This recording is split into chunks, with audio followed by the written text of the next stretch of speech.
Welcome to the Bad Roman Podcast. On this show, we talk with veterans, community leaders, Christians and non-Christians as we explore the entanglement of Christians with the state. The Bad Roman Project was created out of the firm belief that as Christians, we are called to follow Christ, not the state. Here is your host, Craig Hargis. Hey folks, how often do you consider focusing on your health to be good stewardship? Since we are all part of God's creation, shouldn't we take better care of ourselves? He instructed us to steward these physical worlds so it would make sense that would include our physical bodies. Today, Adam Braud joins me to discuss his fantastic ebook titled Faith and Fitness, Integrating Physical Health with Spiritual Growth. Let's go. Yeah. Left, right, left, right, left. We got our marching orders, man. Left, right, left, we'd rather serve God than serve Caesar, you feel me?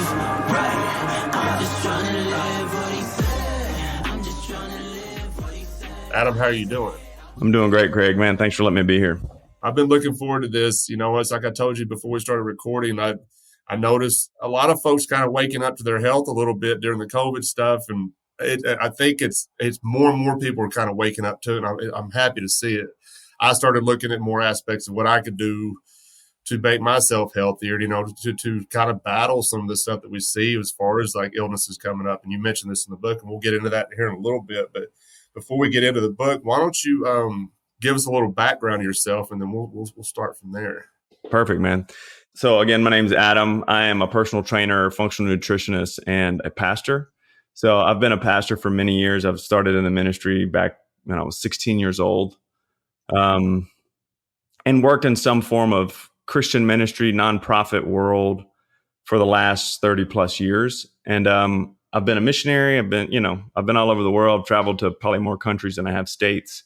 So I've had a really good opportunity to do a lot around the world and see a lot of different people, cultures, and honestly, how people take care of themselves in a lot of ways. So my background is very much in the Christian ministry framework, but I've always had this passion for fitness. I've always lifted weights and tried to be athletic. And you know what I mean? You're just a guy. You grow up in the South and you play sports. And, you know, I found that fitness and just trying to be stronger in a sense gave me a sense of control over life. So I just kind of developed this passion for it. And God's been good to me that I've been able to kind of converge those two things together in this current season of my life. So I work a lot with pastors, their teams, nonprofit members, stuff like that, so that they can either continue to invest in their health or start investing in their health so they can thrive and do the thing that they feel like they're called to do. Right. And I remember seeing you. We got connected at Memphis Judo and Jiu-Jitsu. That's where I know you from. And I made a lot of friends out of that gym, and I love that place. I love the people that go there and train, and I've met some wonderful people there. And we got connected on Facebook. I guess, I don't know, maybe I friended you or something, but I remember you were talking about writing an ebook. This was before the book came out, and I remember messaging you. And then here recently I saw that it was out, and I messaged you again, and now we're going to talk about it, because at the time when I started getting involved with jiu-jitsu, it was also maybe a year. No, I started last year. So a couple years after the COVID situation, where I started paying more attention to my health, the supplements I was taking, things I could do to help prevent getting sick from COVID, you know, because I didn't really understand how serious it was. I didn't know. I didn't trust a lot of what the government was saying anyway, but I was going to do what I could to protect myself. Okay. So I would read things about, because I couldn't wear a mask, I wasn't going to get a vaccine. So I would read things like, well, I could take quercetin, and quercetin was one of these supplements I added. And I added, made sure I was getting enough vitamin D. And the stuff that they were not telling us to do is something I was reading about doing. And then I noticed a lot of folks in the Christian realm that follow the project started paying more attention to their health. You start seeing people talking about, these are things you can do to help prevent getting sick from COVID and stuff. But getting back to jiu-jitsu, I've always kind of lifted weights and done cardio and stuff. But at the time, I was getting more serious into it. And then I started reading, I kept hearing about jujitsu. A lot of folks that run around in these Christian anarchy circles that I'm in, a lot of people train jujitsu.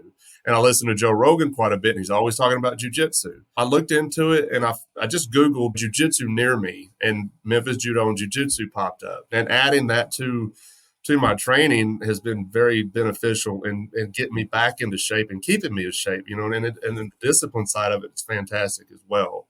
And I know you're a lot more advanced than I am. And actually, I think everybody at that gym is probably more advanced than I am, but it's okay. I don't mind. I mean, I've got to meet some great people, and I'll get there. I just got to stick with it, and try not to get hurt. I'm older than a lot of the folks there as well, but yeah, jiu-jitsu. I love that gym, man. And that's where we did meet. I appreciated that.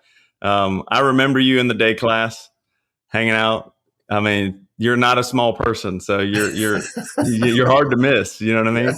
So, and I'm kind of loud too. Yeah. Well, you got that good country flow. You know what I mean? Just like I'm big and I'm here. You know what I mean? Yeah. So, but I appreciated it, man. And I actually just went today to the open mats, and we did a bunch of sparring and stuff today. So I've been to open mat a couple of times. It just really kind of depends. Like with my work, Sunday can be really busy for me to catch up on stuff at home. So I got to kind of play it like that. And plus, with work starting to pick up a little bit, we're going to get some more overtime in. So I got to get my rest in as well. So, and you're the one that told me about the Breakfast Club. When I'd heard about it and you told me about it. And so I started getting into it. Like I told you before we started recording, they don't play around in that class, but they're all good people. I mean, the Breakfast Club is the 5:30 a.m. guys. Those are the guys who are serious. You know what I mean? It's like, oh, if we showed up at 5:30, we're going to bang heads for an hour straight. You know what I mean? and then hug it out and then leave. That's that's the best way to describe it. But it works perfect for me because, like I said, I get off work around 4 a.m. I work in Collierville. I can run home, take a shower, and head to the gym. I can be there on time. So it works out for me as long as I don't mind going getting beat up for an hour and make it home. I think waking up that afternoon, getting ready for work is the worst though. Like you wake up, you're like, oh, I am. I feel like you got hit by a car. Yeah. What's going on here?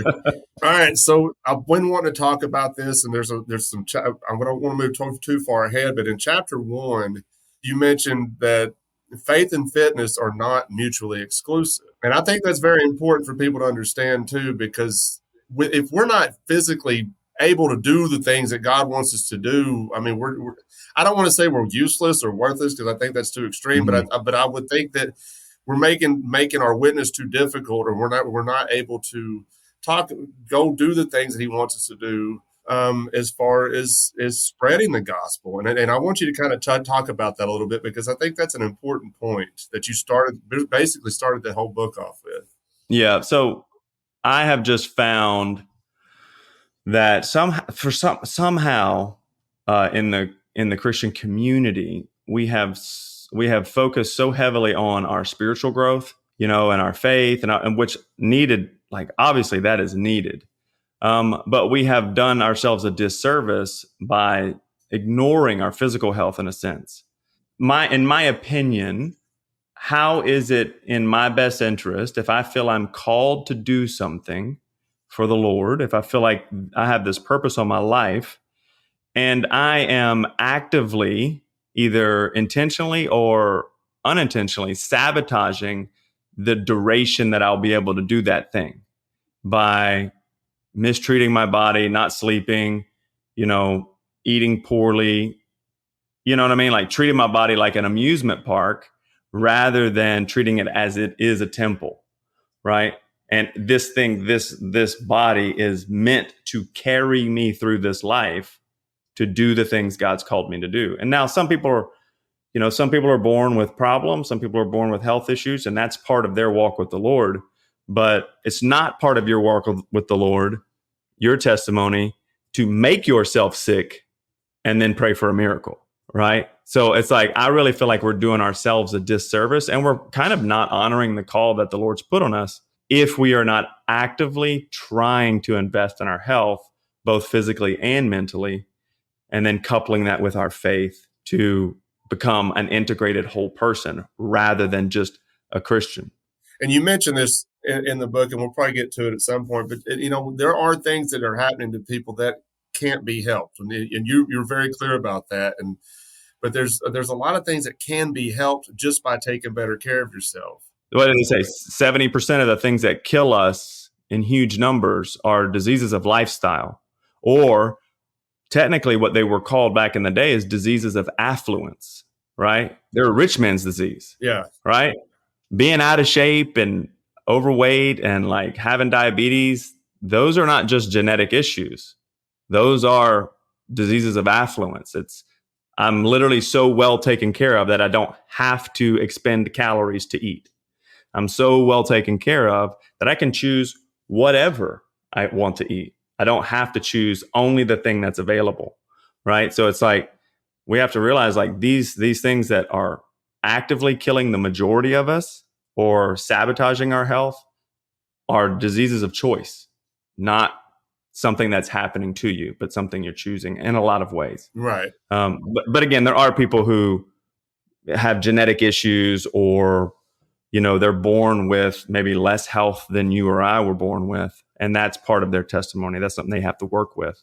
But we're all given a deck of cards. We're all given a hand, and you got to play with the cards you were given. Exactly. And, and that's what you were just mentioning was in chapter 3. I was going to get to that, and we'll touch on that again, because I kind of want to drill down on that a little bit about, and we're going to talk about sleep and diet as well towards the end of the show as well. And not to jump too far ahead, you mentioned this in chapter 3, but you said this book is not about vanity. And I remember it reminded me of something when I was reading that. I used to attend this little Southern Baptist church in Northwest Arkansas. And me and a couple of guys, I don't know, 3 or 4 of us maybe, we'd all meet at my house and brought over a weight bench, and we'd set it up in the garage. We'd lift some weights, and we'd run around the block and stuff. And we were doing this, on a regular basis. And our preacher got word of it, and he called us out during the sermon one day. And he's like, and I don't know, he didn't come out and call us being vain, but it almost sounded like he was using, he thought we were being vain in doing this, because he's like, y'all were trying to get a 6-pack. He goes, I've got the whole keg. And he made a joke about it. It was funny, ha. But at the same time, I was sitting there thinking, what's wrong with us getting together? Even if we're just lifting weights and running around, but we're also fellowshipping. We're also talking about church. We're also talking about our faith. I mean, it's not like we're just sitting here. I was probably the only single guy of the bunch. Everybody else was married. So we weren't out there trying to get bigger to chase girls around either. That's what we were hanging out, lifting weights. Of course, I was chasing girls around. I'm not going to lie about it. I have that tendency whenever I'm single. But we were just hanging out, lifting weights. I mean, I thought it was a good thing, and it was almost pointed out like we were being vain in ours. But I don't know, man. I just remember that sitting in church that day when I read that, when you said this book is not about vanity. Yeah, and well, thanks for sharing that too. But it's also we have this, for some reason, we have this thought that if I wish to look better, that I am somehow being shallow, right? But honestly, how you look, one, is a combination of genetics, right? Like 80% of what you look like is your genetics. But the other 20% is very much in your control, like how big you are, how much muscle mass you have, how fit you are. And I don't see that as vanity. I see that as a data point to help you make a decision. If I'm not in the shape I want to be at, and when I look at myself, to me, that's a data point to say, okay, well, now I need to make some decisions. Like I need to start figuring this thing out. Vanity is usually what people cry when they are insecure about their own situation, right? So I had preachers do the same exact thing to me, where it was like, this guy's over here working out, but I'm like, Paul, I'm going to buffet my body. And I'm like, okay, you're going to buffet your body into obesity. That's great. Right? I'm going to live longer than you. Right? So it's like, okay. But honestly, anytime somebody disparages fitness in a sense, it usually is coming from a sense of insecurity on their part, not something you're doing. Does that make sense? No. I was actually sitting there thinking that while you were talking about that, because I don't think if people say that they're not if they don't feel better, if they're getting in shape, they can see their bodies changing, or they're getting better, they're looking better, feeling better, sleeping better. I don't think if you're telling me that that's not making you feel better about yourself when your body's changing, I think you're lying to me. I don't believe you. 100%. Because I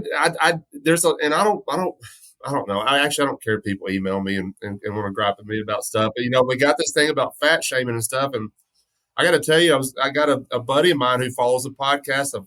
He's become a really good friend of mine. He lives down there in Louisiana, where you're from. And he's dropped 100 pounds here recently. He's changed his diet, and he's being real serious about it. He's a big dude, and he's changing his diet. He's done a lot of things. He's dropped a lot of weight fast, and he's been real excited. He's real proud of himself. So you can see how that changes a person's mentality when they start getting in better shape. I believe a person when they say, I feel better about myself when I'm getting in shape. I don't believe a person when they're like, no, I'm not really concerned about it.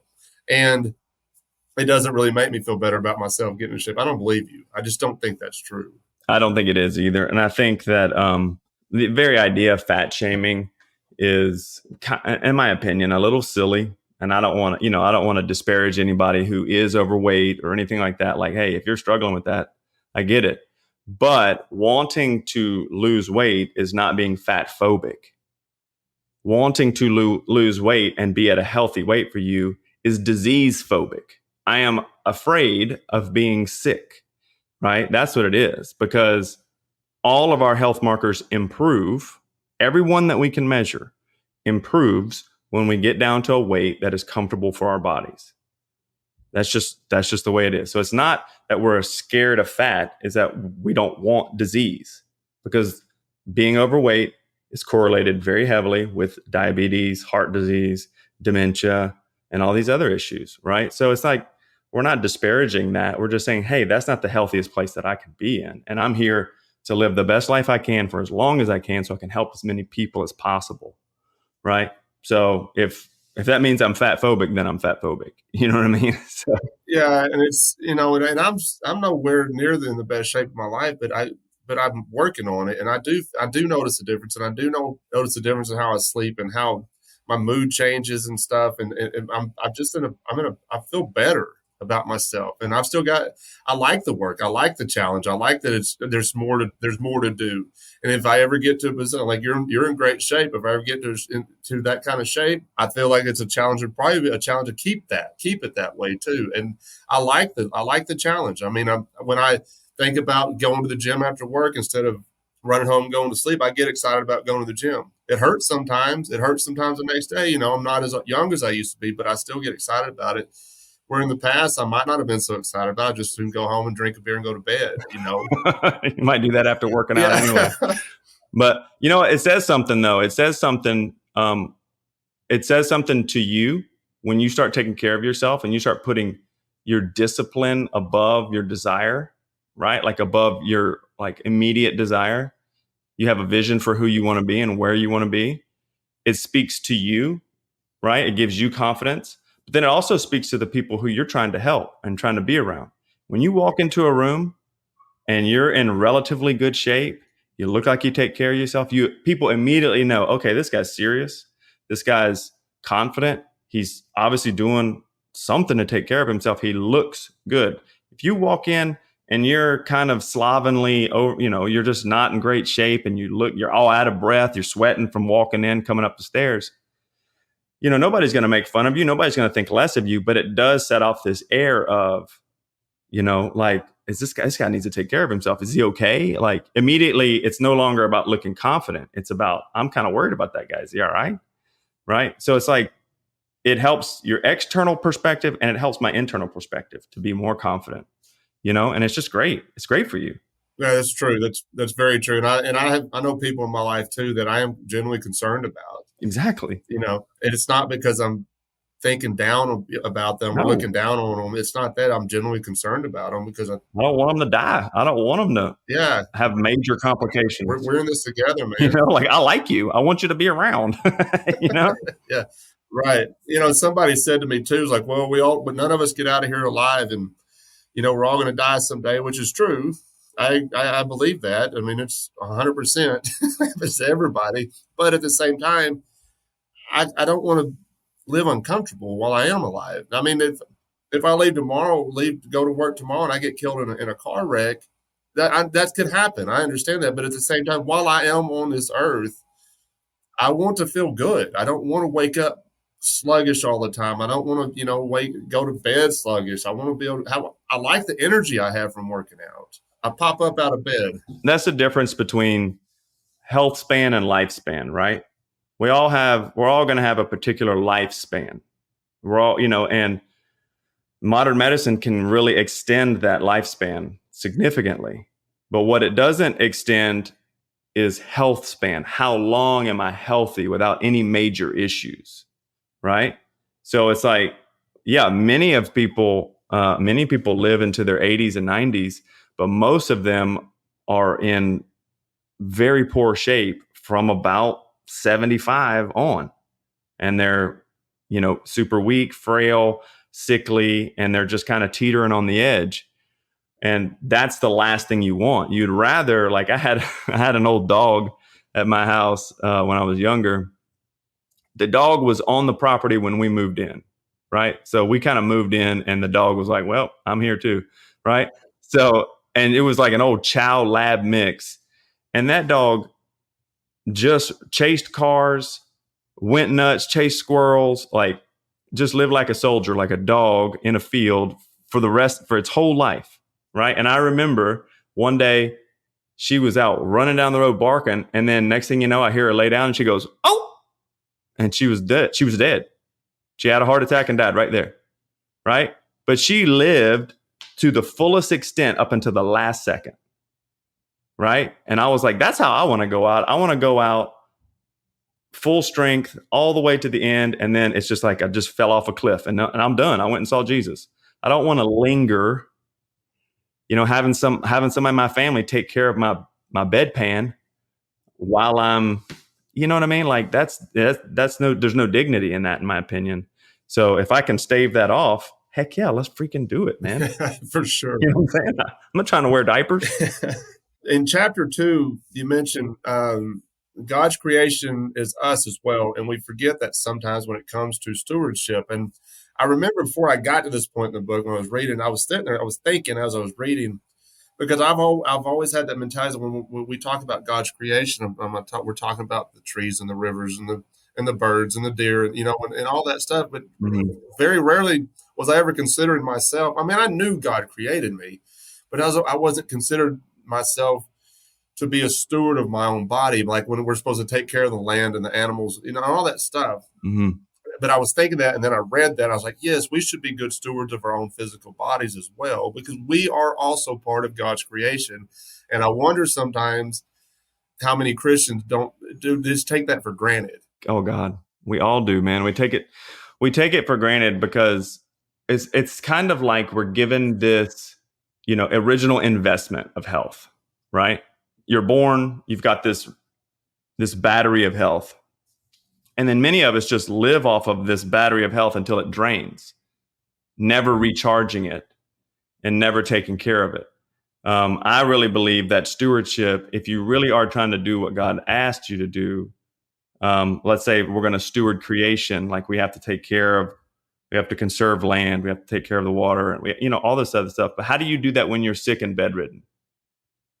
How do you do that when you're catching everything that comes around? Every time the flu comes around, you're down with the flu. You're down with the flu, right? Because you're not taking care of your health. So you can't do the first thing God mandated because you're not applying it to you. So it's like, I feel like I'm called to be a husband and a father. If I'm not stewarding my own health, those two things directly suffer because of the first decision I'm making, which is to not take care of myself. So stewardship is to me, it comes full circle, and it starts with me first, and then it goes out from there. Exactly. And like I said, I never really took it.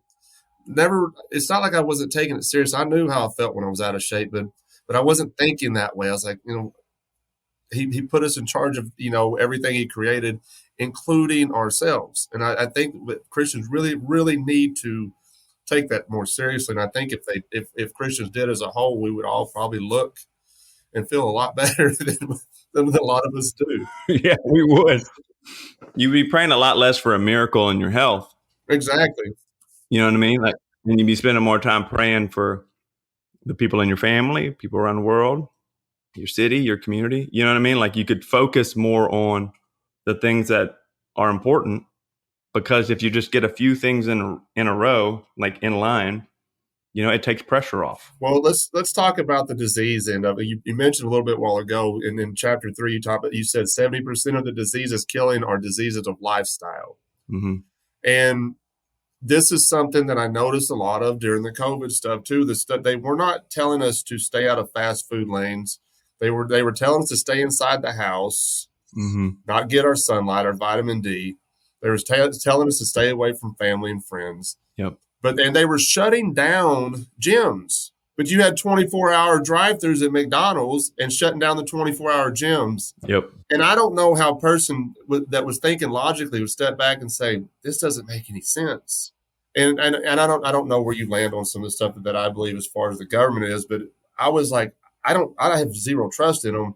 And so I was trying to do the opposite of what they were telling me to do. And it seemed to benefit me because I stayed healthy through it all. Yeah. I did get sick, but I thought it was the flu. It felt like the flu to me, but it was just, you know what I'm saying? Mm-hmm. But I'm not trying to disparage people that got sick from COVID. I'm not saying that at all. But I think that a lot of people, it could have been avoided. And we're seeing it, and more studies are coming out now, that if people just had the right amount of vitamin D in their body, that they said the death toll would have dropped down to like 30%. And this is stuff that they weren't telling us to do. But there were a lot of people that did not have the trust in what they were saying. They started waking up. It's like, maybe I should start taking better care of myself, because a lot of the people that were going to the hospital, going to the doctor, they were obese. They were not taking care of themselves.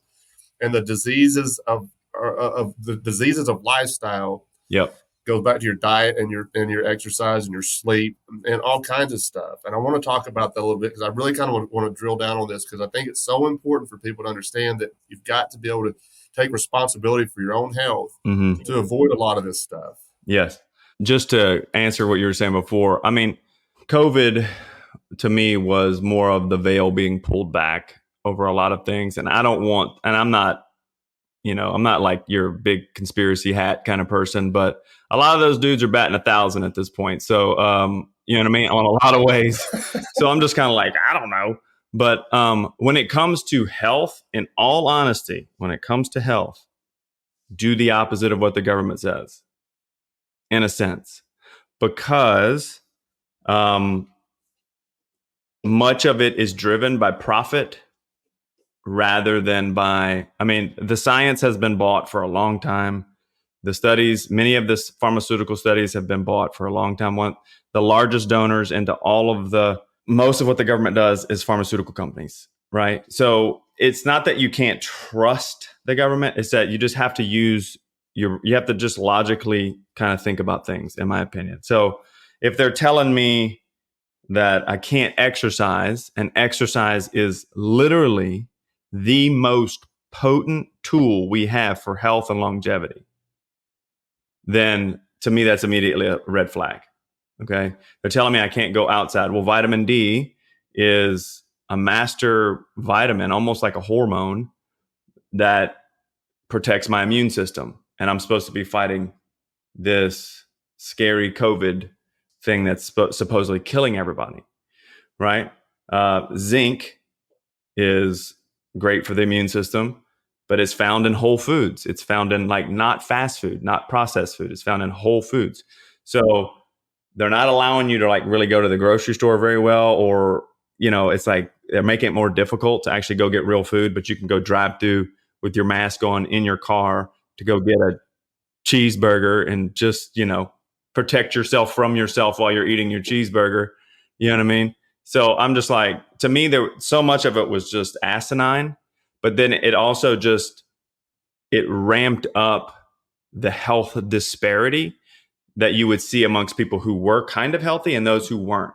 So the people who weren't healthy, they went down quick, man. And a lot of the people who were dying, a lot of the numbers coming out had comorbidities, right? So these are one or more other factors that made COVID deadly to them, right? So, and that would be obesity, diabetes, heart disease.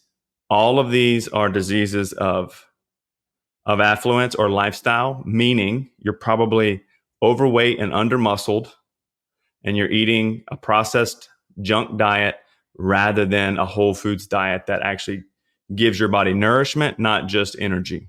You know what I mean? So yeah, I mean, it definitely revealed a lot of the state that we've perpetuated in the country with our lifestyle and diet so far. Well, and I remember saying this too when all that was going. I was on somebody else's podcast when it kind of first started. We were kind of into it a little, I don't know, maybe 6 or 8 months into it.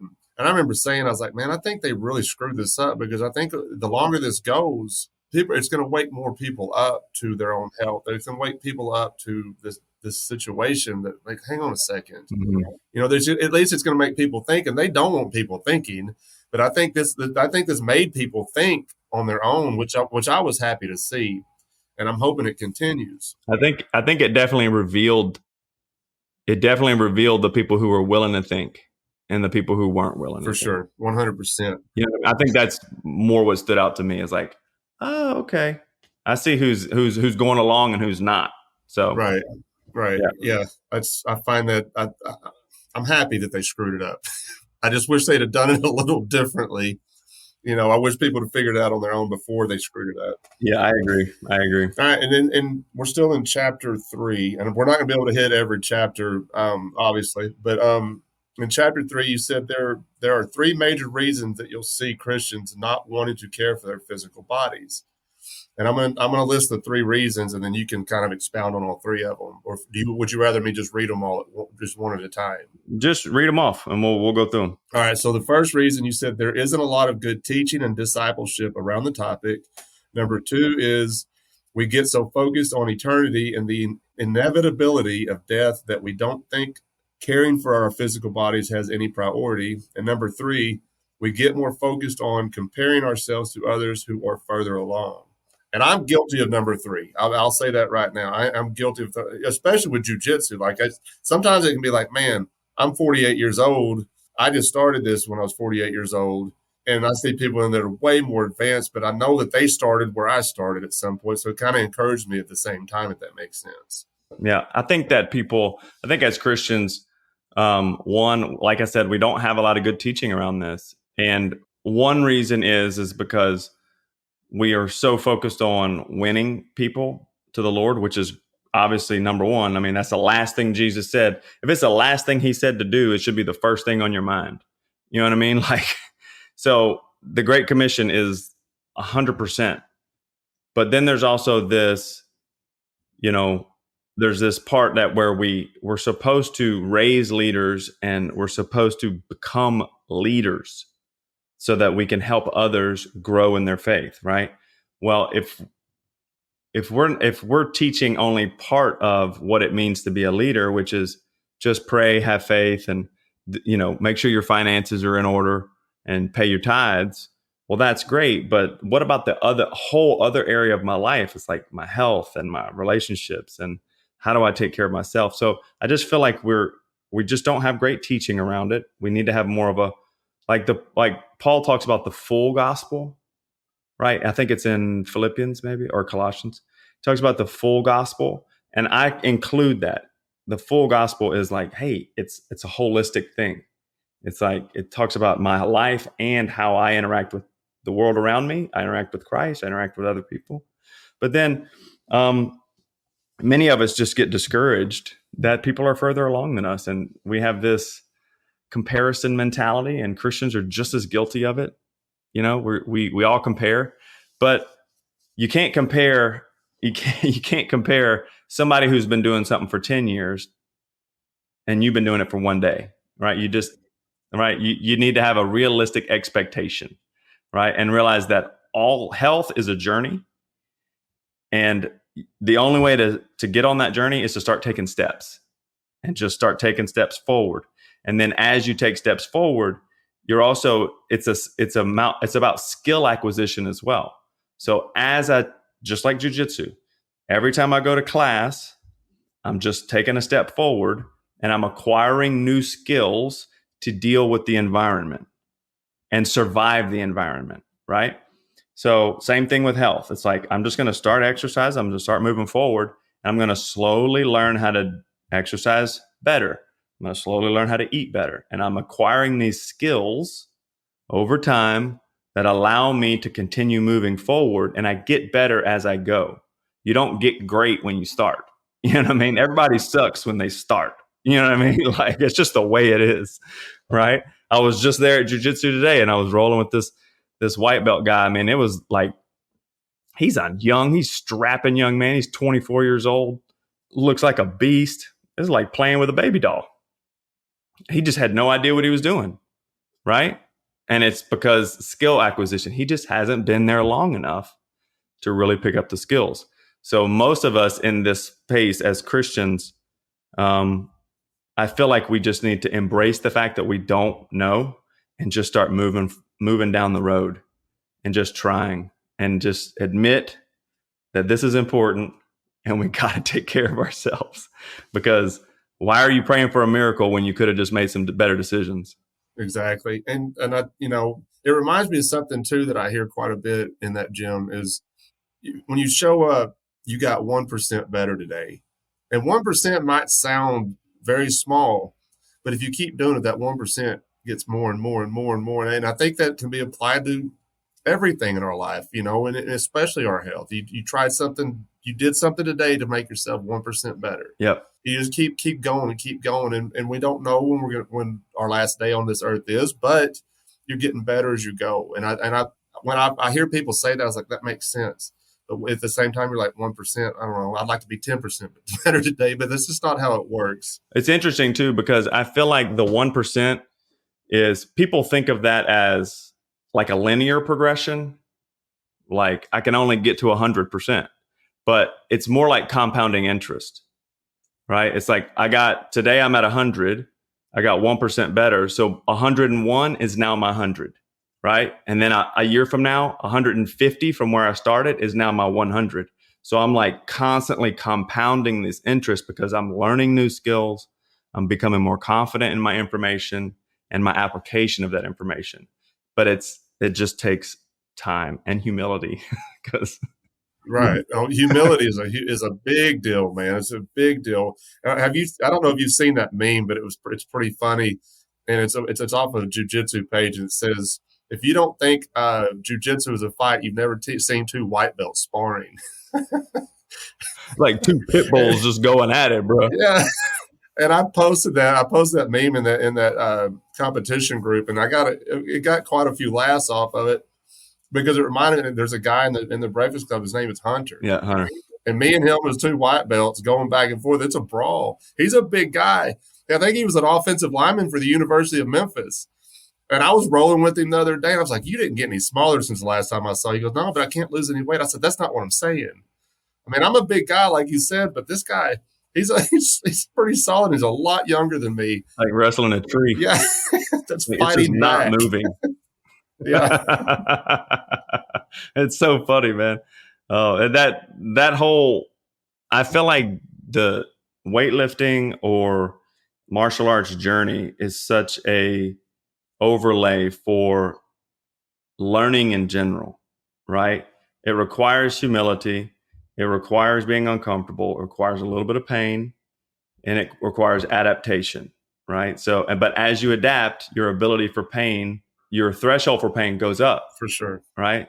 So what used to make you messed up now is like child's play. It's like nothing, right? It's the same thing when it comes to your health. It's like just learning slowly to just put one foot in front of the other, I remember when I first started training jiu-jitsu, I'd wake up and I was sore in areas that I didn't know could be sore. Like there were muscles that had never been used apparently. And I was pretty sore. Now I've kind of gotten better at it as I've gone, and they're not as sore as I used to be. But I remember that first time after it took me a while to start rolling. And when I first started rolling, I woke up, I was like, man, I didn't know I had a muscle there. I had no idea. That sucker's sore right now. And it makes you think about like all the guys who are like, man, I don't need jujitsu. I'm just crazy. I just, just wait until when I see red bodies hit the floor. And you know what I mean? It's like, bro, you ain't been in a real fight then, because it's exhausting. Oh yeah. It's just crazy, but it's so much fun. I woke up, for the first year, I would wake up, I'd get out of bed and I'd have to be kind of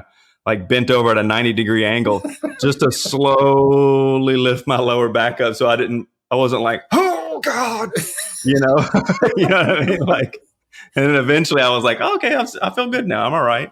Okay, in chapter 4, and I read this line. I want you to talk about it a little bit too. When I read it, I laughed. I laughed out loud. It was the funniest thing. He said, "Many of us live like unsupervised kids with our diet and lifestyle." And this is going to lead into sleep and diet as we close the show. But I thought that was so funny because it's true, and I'm guilty of it. I mean, I've got a sweet tooth that I can keep it tame for the most part, but when that sucker gets loose, it's no holds barred, man. If I see a bag of cherry sours, it's all over. And if I take them to work with me, I have to share them because I'll sit there and I'll plow through this bag of cherry sours. You know what I'm saying? But that's what I read. That I was like, I know what that means because I'm an unsupervised kid a lot of the time when it comes to my diet. It's so funny too because I say that kind of stuff because it is funny. My goal is never to disparage anyone, but to have fun. If you can't laugh at yourself, then I don't know what else. I don't know what to do for you, right? So I feel like self-deprecation is like the most fun form of comedy, Yeah. right?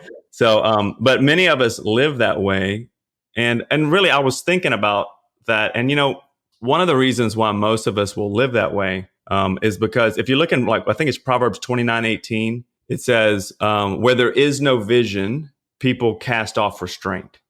Right? The people cast off restraint, right? So if you don't have a vision for where you want your body and your health to be, then there is no restraint required, right? There's nothing going to constrain you to follow a harder path. Does that make sense? So many of us, we don't have a vision for our health. We don't have a vision for where we want to be. So we do kind of live in this unsupervised way. We just it's more about, I'm going from the thing I want to the thing I want. The emotional salve of this chocolate bar, the emotional healing over here of pizza and beer. You know what I mean? And it's just like we go from thing to thing based off what we want, not based off what we need, right? If I have a vision for my health, then I have a strategy, and that thing constrains me to some extent to move in a particular direction. If we don't do that, if we don't have that, then you're just kind of all over the map and you're wondering how you got here, right? One day you wake up and you're like, okay, I'm 60 pounds overweight. I feel like dump. I've got sleep apnea. The doctor's telling me I'm pre-diabetic. How did I get here? Well, it's because you didn't have a vision for where you were going.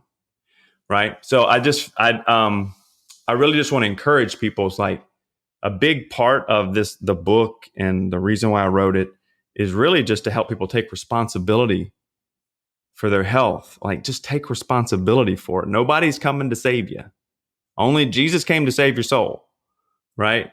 And he's the only one that came, and he's not, there's no second shots at that. So it's like, when we walk with the Lord, there's this cooperation with him, cooperating.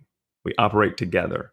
So I have to do my part to make sure that this vessel can go the distance that God has planned out for me, So it's just like, if you're living like an unsupervised child with your food, think, how is that going to help me in the future? Right? It's not. You have to have a vision for where you want to be and where you want to go. Exactly. And it's something you stressed in the book too, is the discipline. And I think, if we're living as unsupervised kids with our diet, we are undisciplined. But once you start getting a little discipline, it starts changing.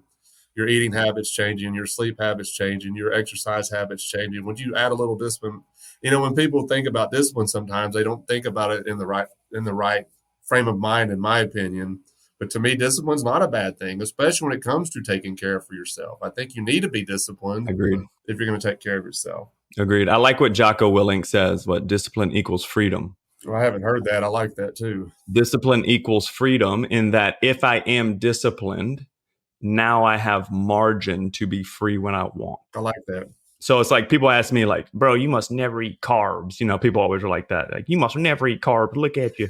And I'm like, no, I work really hard to be in good shape, but I'm an adult. I was just hanging out with some friends the other day, and we're like eating pizza and beer at 10 o'clock at night. Like, But that's not everything. That's not every day. I don't live that way.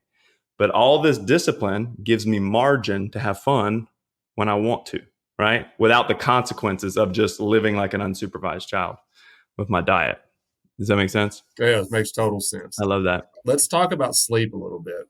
Yeah, this is a difficult one for me because of my work schedule and trying to fit in exercising, fit in jujitsu. Yeah. It can be I've had to try to prioritize a lot of things to make sure I get in the gym, to make sure I'm eating right, to make sure I'm sleeping right. Yeah. And that sleep can be difficult sometimes, especially when we get busy at work. And I know a lot of people that work, some weird hours like I do.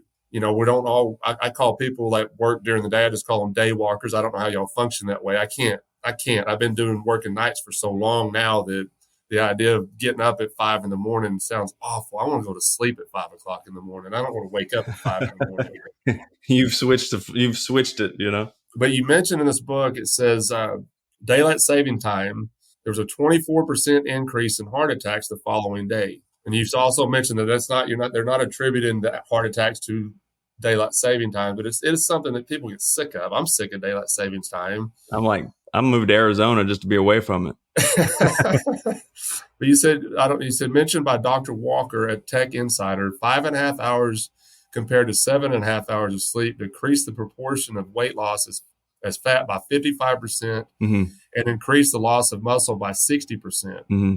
Fixing sleep over a year's time can add muscle and loss of fat without exercising or dieting. Yeah. Now, if you tell people that, well, if I just fix my sleep and I can lose some weight, a lot of people are like, I'm just going to fix my sleep. No, there's got to be more to it. But yes, if you can lose weight by sleeping, I'm on board with that because I do like my sleep, but I think that's an interesting point that people don't take into consideration is their sleep. The sleep's got to be an important part of your regimen. Yeah. It's got to be a part of your schedule that you fit in if you're trying to lose weight and try to stay in better shape. Sleep is what some people just consider it like unconsciousness, this really irritating thing that I have to just be unconscious for a while. And it's not just unconsciousness. It's actually like a resetting of your nervous system. It's like a systems check. It's like if you were like defragging your hard drive every night, you know what I mean? It's like it's reordering files. It's clearing out waste products. It's particularly like amyloid plaque in the brain, which is thought to have a correlation with Alzheimer's, right? So sleep deprivation and Alzheimer's are very well connected, dementia in general. So it's not just this thing where you just lose consciousness and wake up. It's not that. What it is it's literally a reordering, a resetting of your hormones. It's a systems check. And if that systems check is not completed on a regular basis, the system gets out of whack, right? People who sleep 6 hours a night eat on average 20% more than if they slept 8 hours a night. You know what I do whenever I put somebody on a diet and make them track their calories? I put them in a 20% deficit, meaning we're going to ask you to eat 20% less food. So you literally could go on a diet by just sleeping 8 hours a night because the energy has to come from somewhere. So I either get the energy from sleeping and recharging, or I don't sleep enough, so I have to eat and take in energy externally to keep the system moving forward. So sleep is just not this, it's not just this irritating issue, right? Pretty much, I don't think we have any major mental health diagnoses that do not have sleep problems connected with them, right? In some form, whether they cause sleeplessness or sleeplessness exacerbates the mental health issue. So we have to realize like sleep is a biological imperative for the human species. It is. I mean, God told us we had to rest. So go take a nap, bro. You know what I mean? Like, hey, if nap was good enough for Jesus, it's good enough for me. That's what I'm talking about. Amen. Yeah. Amen. And I've noticed something about myself too. When I'm not getting the right amount of sleep, the things I eat is different. Mm-hmm. I don't know what it is about my sleep, but I'll go and eat some garbage instead of eating, some eggs or something, and I'll go, Yeah. if I'm running late because didn't get enough sleep or whatever, and then I'll stop by and grab a cheeseburger like we were talking about earlier. And I've noticed that about myself. But when I'm sleeping well, when I'm sleeping like I should, my diet suffers whenever I'm not sleeping right, when I'm not exercising. When I'm staying out of the gym, my diet suffers. When I'm not sleeping right, my diet suffers. But when I'm doing those two things, my diet is way better, way better. Yeah. Well, sleep in particular helps with better decision making. You know what I mean? Like, if you just think about the brain fog you have when you're not sleeping enough. Yeah. You're just foggy. When you're driving, you're a little more distracted. When you're talking to your family, you're a little more spacey, right? So all that will transfer over into all your decisions as well. So you have less willpower to make the right decision at the right, in the moment, when the moment presents itself. And I think sleeping, like having a good sleep schedule, is part of having a good plan for your life. And like having a good plan increases success exponentially, right? Like winging it from day to day is a great way to not really get anywhere. But having a plan, say, hey, I sleep 8 hours a night. I'm going to exercise this many times a week, and I'm going to do my best to eat 80% of the time. I'm going to try to eat like this, right? Just having that plan ensures far more success than just being like, well, it's 2. I guess I better go to bed. I got to wake up at 6. Like you didn't have a plan for what was happening the next day. You didn't know. You're just winging it, right? And that's the unsupervised. Like if I let my daughter just be unsupervised, she's 12. She will stay up until 3 a.m. and then make all of us pay for it the next day. You know what I mean? I'm like, no, right? This is not how this is going to go, right? Because somebody's getting spanked up in here. You know what I mean? Like, and it ain't me. All right. I'm just kidding. That's a good lead into this to diet. In chapter 8, you talk about diet. Yeah. And trying to figure out what's best for me diet is something I've always struggled with. I've tried all the things, and I was listening to, I don't know how much you listen to Joe Rogan, but I was listening to him. I listen to Joe a lot. Okay. I was listening to him one day, and he was talking about what he eats, and that guy's in great shape. He's like 56 years old or something, and he's in great shape. He trains all the time. He exercises all the time, but he's real specific about his diet. Mm-hmm. And he said something, and he talked about the carnivore diet, but I don't think it's exactly what he's talking about. He said he mainly eats meat, cheese, eggs, and fruit. And when I heard him say that, I was like, I think I can do that because I like meat. Yeah. I like fruit. I like cheese, and I love eggs. I eat a lot of eggs. Mm-hmm. And I don't cut out all the carbs, but I've cut out sugar and carbs quite a bit, because when I first moved to Memphis to take the new job, what our work does, they have us for our insurance. They have us go to the doctor and have a biometric exam done once a year. Keeps our insurance payment down. And my first one here in Memphis, they said I was borderline diabetic. Yep. I was over 300 pounds. Wow. I probably had just finished off a bag of cherry sours, and so they said, stay out of the fast food lanes, cut out carbs, cut out sugar. And I did it. I got real serious about it. I was drinking water and black coffee. Okay. And I ate I stayed away from all that stuff. And I dropped 50 pounds very quick. And I wasn't even exercising a whole lot when I was doing that. Okay. But what I kind of stuck with that, what I heard Rogan say, but sometimes I feel like I hit a plateau, and I don't know if there's anything else I can do with my diet, or if it's just going to require more exercise to get past that plateau, because I still need to lose more weight. The last checkup with the doctor, she said, you're still a little overweight. And I said, I know. But there was a time like she had me stay out of jiu-jitsu and the gym because I was having shoulder issues, and there's still something there, but I'm able to work through it. I can deal with it. But anyway, getting back to diet, I think this is something that I don't know if there's a one-size-fits-all plan for this, or do you agree with that or disagree? Is there different things that different people should do depending on their body makeup, or is there a plan that people can stick to as far as their diet? Well, I mean, I think there's some basic principles that everybody should try to adhere to. And then because we're all individuals and we all have a different genetic makeup, we all come from different environments, we're exposed to different things over our lives, and we all have different in some ways traumas and stuff that make us do certain things and we act out in certain ways. But I think there's some basic principles.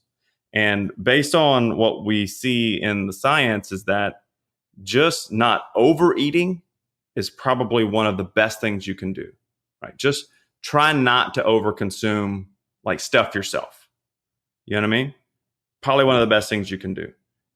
Keeping the quality of your food high, meaning not having processed food as much. So, a Whole Foods diet in a sense, not going to Whole Foods because nobody can afford that. Right. So he's like, he told me to eat at Whole Foods. I was like, no, that's not what I meant. Like a Whole Foods diet, meaning like I tell people like if it walked on the earth or swam in the sea, you should probably eat it. If it came out of the ground or came off of a tree, you're probably good to eat it. You know what I mean? If it comes in a box, you should definitely think twice about it, right? The majority, 80% of your food should just be normal food like your grandparents ate. Like lots of meat, eggs, animal products, fruits, veggies, potatoes, things like that, things that require some digesting. The thing that gets most of us in trouble is the more you process a food, the more calories it has per serving, and then the less satisfying it is. That's why you can eat at McDonald's, bang out 800 calories real quick, and then be hungry in just a couple hours because there's no fiber in it.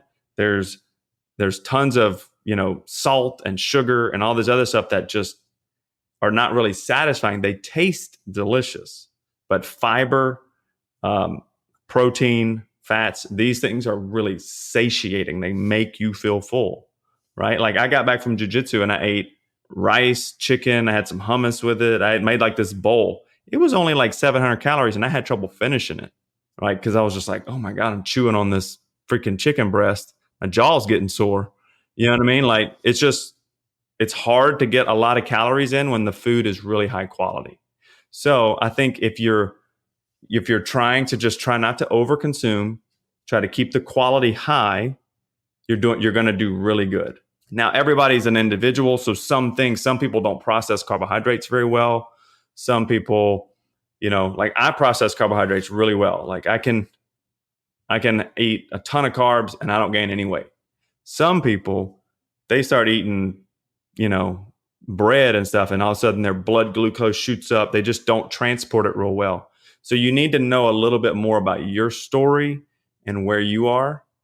But I do think it's very smart to try to keep your processed sugars down, because there's some evidence to show that many of the diseases that are killing people nowadays, that are basically driving up our healthcare costs exponentially, are very much related to overconsumption, and then overconsumption of processed foods like processed fats and carbohydrates. One of the number one things that people eat are what would be considered like pastry goods.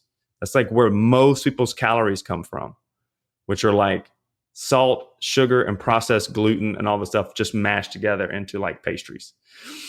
And that just drives this insulin resistance, prediabetes, right? Because you're just overwhelming the system all the time with things that, have to be either used or stored, which is what carbs and fats have to do. They have to be used or stored. And if you're not exercising, you're not using it. You know what I mean? So you're just storing it.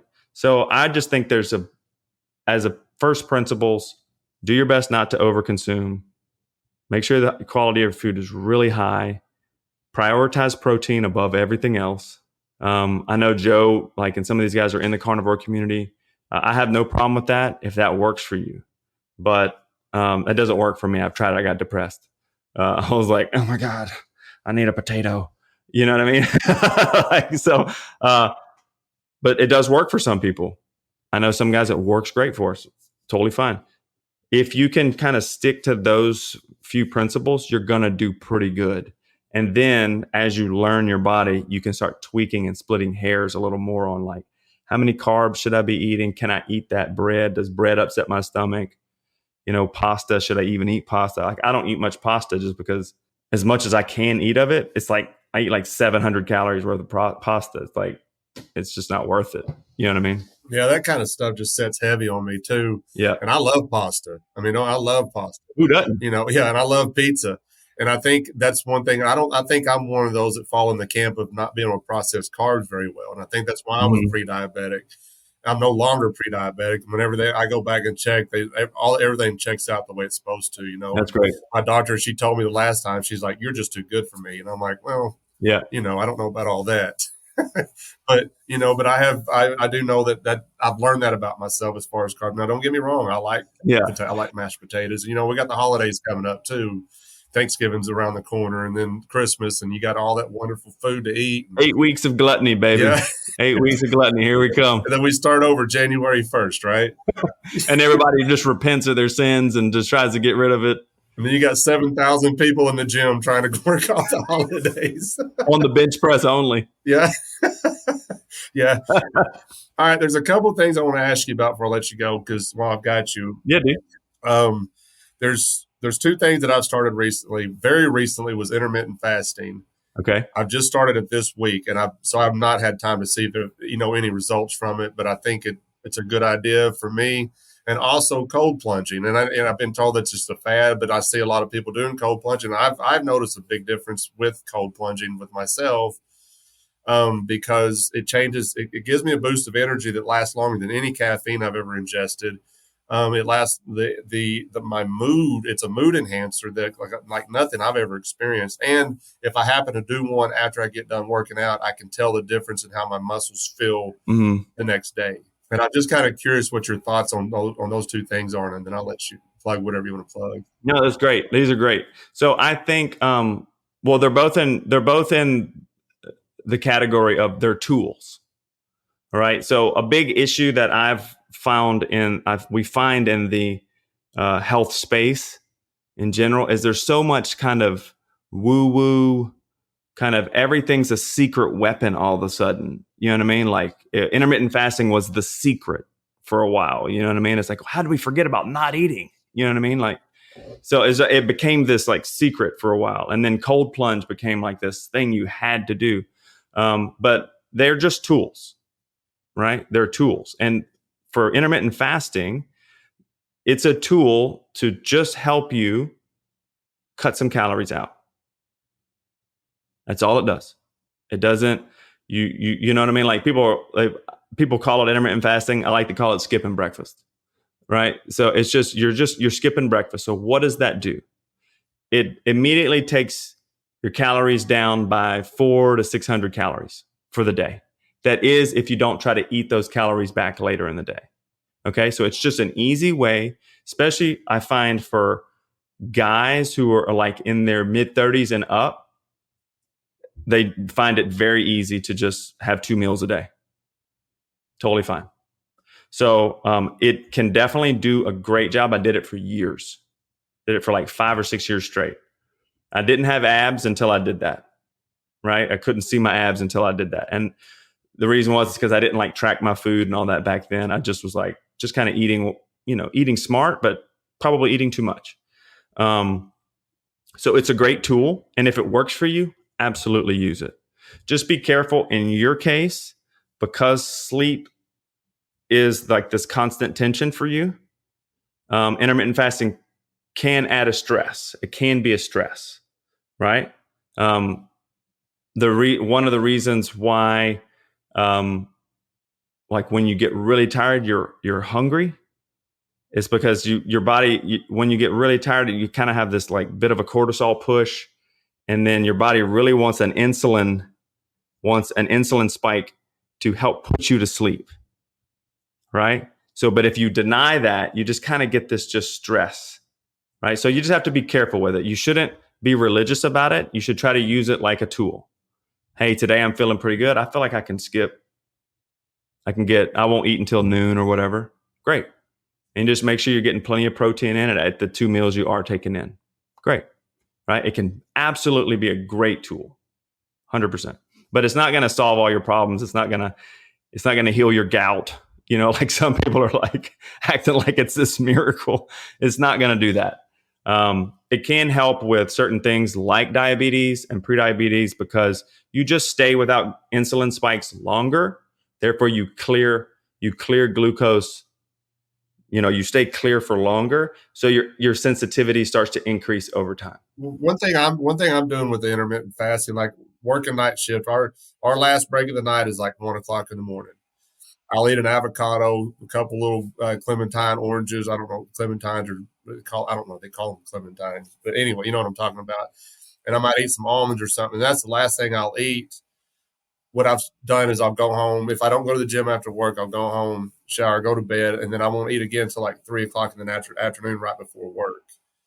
And then we have our lunch break, and then I have that snack at the end of the night. That's my intermittent fasting, and it seems to be, it's not making me used to. If I went to sleep hungry, I couldn't sleep. But now I'm able. I think adding that avocado to my last snack, it kind of sticks to me a little bit better, so I'm not going to sleep hungry. If I could make a suggestion for you, add protein to that last meal, because you're going to want, one thing that happens with people with intermittent fasting is they just don't get enough protein in. So you end up kind of losing muscle mass over time, which kind of slows down the whole process of weight loss, because you need muscle mass to help burn more energy just sitting still. Like people who have a lot of muscle, that muscle is expensive. So it takes calories. So you're burning calories just sitting. So you want to protect your muscle mass at all cost. So if I were you, I would say, whatever you need to do, even if it's like, hey, my last meal's at 1, throw in some rotisserie chicken in there, just some chicken breast, couple, 150 grams of chicken breast with an avocado, and you're going to be nice and full, and you're not going to want to eat nothing until 3:00. You know what I mean? And that way you're always like, you're framing the fasting window with protein hits. Yeah. Does that make sense? To protect your muscle mass, to make sure you're feeling full, so you're not getting these cravings out of nowhere. Yeah, for sure. And that's what I was worried about with it is losing muscle mass. And because, like I said, I'll go home and go to sleep after that. And I found when I was reading about it, they said for beginners, it's best to try to do the intermittent fasting when part of that is when you're sleeping. So you're taking like 7 to 8 hours of sleep, and you're getting through 12 to 14 hours of no eating. So you're killing over half of that while you're asleep. I'm like, okay, there you go. I think I can do that. That's great. But if you just added that protein in, dude, it's going to help you a ton. And it should make your results come a little faster too. As far as cold plunge goes, cold plunge is great. It is invigorating. It does decrease inflammation in the joints. It can be really great. Like there's a guy named Wim Hof, the Iceman Wim Hof. He does all this kind of stuff. He's insane actually. But like he's like swimming in like Nordic fjords and stuff, and like just having a great time with icebergs. I'm like, nah, bro, I'm good. You know what I mean? So it can be really great for you. And it does have an energizing effect because of the kind of cold shock kind of protein that releases.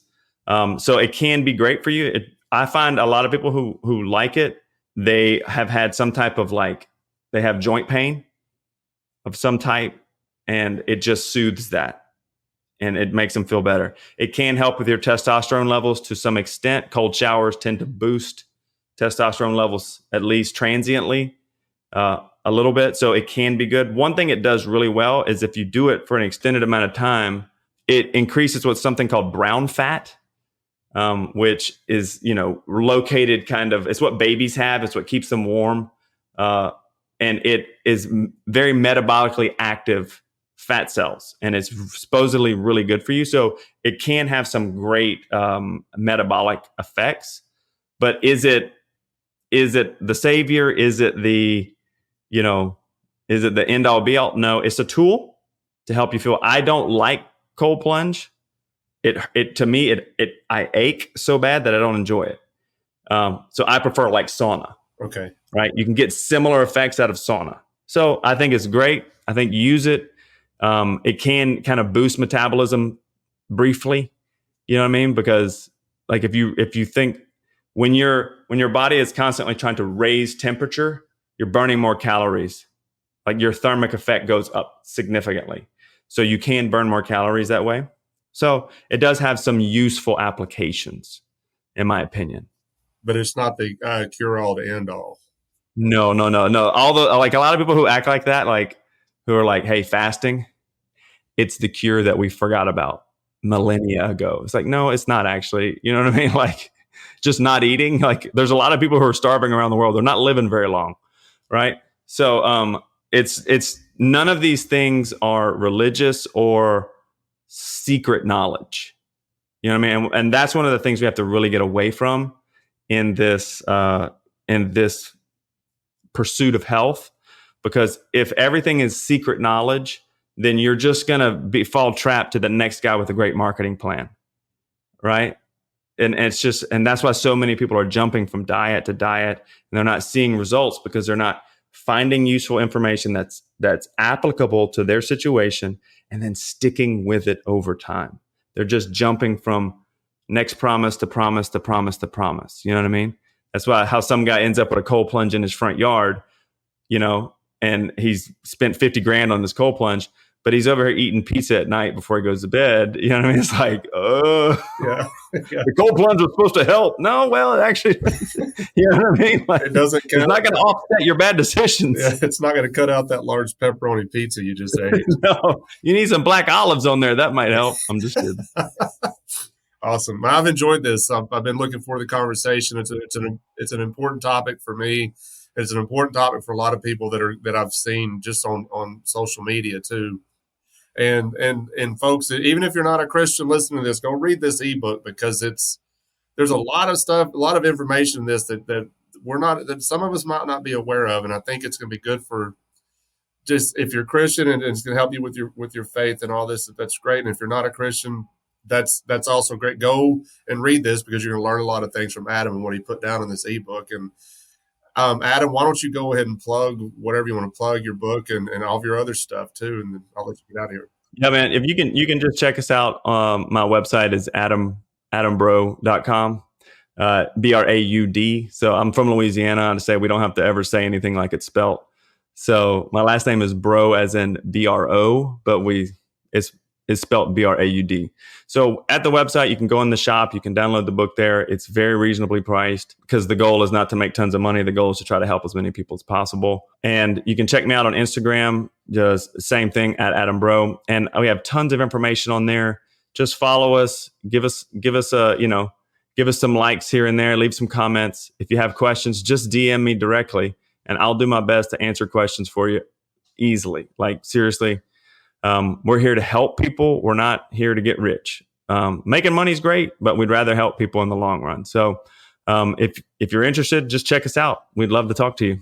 Is this, let me ask you this, is this something like, there's a lot of people that listen to this show that are not in Memphis. Mm-hmm. You know, I talk to people across the world, you know, is there stuff that you can help them out, like through like online stuff, kind of training stuff? Yep. So all the training I do with people is all virtual. Everything I do is, none of it's in person, because that's just trading time for money. And I can only help so many people with the number of hours I have per day. So I went to an online platform only. So the way I help people is I take them on as clients. We teach them how to eat. We teach them how to strategize for their health and put together a plan that will work for them. We get them in the gym in some form, and then we walk together over the long haul. Right. So it's like having a coach in your pocket, somebody to guide you through and help you overcome obstacles. Because the stats show that if you have a third party accountability, your chances of success go up by 96%. Right. So it's like just having somebody who is not impressed by you and doesn't answer to you to help you along the way is a huge key to success, especially in this area where the topics are so convoluted, so confusing. Everybody's a guru. Everybody knows the secret information. You know what I mean? And it all conflicts with the other guy with the secret information. So if you're looking for a coach, we'd love to chat with you and see if we're a good fit for you, because we want to help. We want to help you if we can. I probably need to check that out because, like I mentioned earlier, I feel like I hit a plateau and then I just cannot get past it. And it's probably something that I'm doing, so I probably need to check that out myself. We can chat it up. I'd also do consultations with people. Like if people just have blood work issues or they're just not sure where they should start, we just set up a call. It's a reasonably priced call, and we sit for an hour and we just talk through your situation and say, hey, these are the next steps I would take, and start pushing down this road. And then we can meet again in a couple of months and just see how that's going. So we'll walk with you as best we can. All right. Sounds great, Adam. I really appreciate you taking the time to speak with me, and I will let you get out here and get back to your family. Thanks for joining us this week on the Bad Roman Podcast. Be sure to subscribe to the show wherever you find your podcasts to never miss an episode. And while you're at it, if you like what you heard, we'd appreciate a rating on iTunes. Or if you'd simply tell a friend about the show, it really helps people find us. 100% of donations are given to local charities in Memphis, Tennessee. To learn more about the Bad Roman Project and to find show notes, please visit thebadroman.com.